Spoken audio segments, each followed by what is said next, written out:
തയ്യൽ തൊഴിലാളി ക്ഷേമനിധിയിൽ ദീർഘകാലം അംശാദായം അടച്ചുവന്നവർക്ക് ആനുപാതികമായി വർധനവ് വരുത്തി പെൻഷൻ വിതരണം നടത്തണമെന്ന് Kerala state tailors association Hosdurg south taluk സമ്മേളനം സർക്കാരിനോട് ആവശ്യപ്പെട്ടു.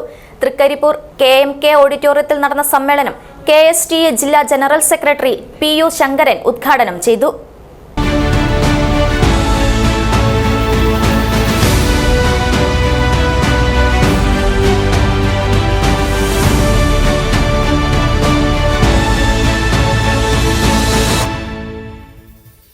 മുപ്പത് വർഷം തയ്യൽ തൊഴിൽ ചെയ്ത് ക്ഷേമനിധിയിൽ അംഗമായവർക്കും വെറും 5 വർഷമായി തൊഴിലെടുത്ത് അംശാദായം അടച്ചു വരുന്നവർക്കും ഒരേ പെൻഷനാണ് നൽകി വരുന്നത്. അതിൽ പ്രധാന മാറ്റങ്ങൾ വരുത്തി ആനുപാതികമായി പെൻഷൻ വിതരണം നടത്തണമെന്ന് കേരള സ്റ്റേറ്റ് ടൈലേഴ്സ് അസോസിയേഷൻ സമ്മേളനം പ്രമേയത്തിലൂടെ ആവശ്യപ്പെട്ടു.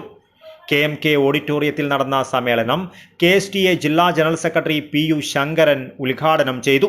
ഇന്നത്തെ ജനാധിപത്യം, ഞാൻ ഏതോ ഒരു സർക്കാരിൻ്റെ ഒരു പാർട്ടി എന്നുള്ള രീതിയിൽ പറയുന്നതല്ല, ജനാധിപത്യ സർക്കാരുകൾ ചെയ്യേണ്ടുന്ന കടമകൾ വളരെ കൃത്യമായി ആലോചിച്ചുകൊണ്ട് ഏതൊക്കെ വിഭാഗത്തിലാണ് നമ്മൾ സഹായം ചെയ്യേണ്ടത്, ആരാണ് അടിസ്ഥാന വർഗം എന്ന് അന്വേഷിച്ചുകൊണ്ട് അവർക്ക് വേണ്ടുന്നതിന് മുൻതൂക്കം കൊടുത്തുകൊണ്ടാണ് സർക്കാരുകൾ മുന്നോട്ട്. പക്ഷെ നിർഭാഗ്യവശാൽ അങ്ങനെയല്ല കാണുന്നത്, എന്താണെന്ന് അറിയില്ല, ആ രീതിയിലാണ് നമ്മൾ കടന്നു പോകുന്നത്. അപ്പോൾ നമ്മളെ രക്ഷയ്ക്ക് നമ്മൾ തന്നെ, അതായത് തൊഴിൽ നമ്മൾ പോകുന്നുണ്ടെങ്കിൽ നമ്മൾ വൈവിധ്യവൽക്കരണത്തിലൂടെയും നമ്മൾ ഈ ചെയ്യുന്ന ജോലി വളരെ കൃത്യമായും വളരെ നല്ല രീതിയിലും കൊണ്ടുപോയിക്കൊണ്ട് നമ്മളിത് വളർത്താനുള്ള ഇത് നമ്മൾ തന്നെ ചെയ്യേണ്ടുന്ന അവസ്ഥയിലാണുള്ളത്.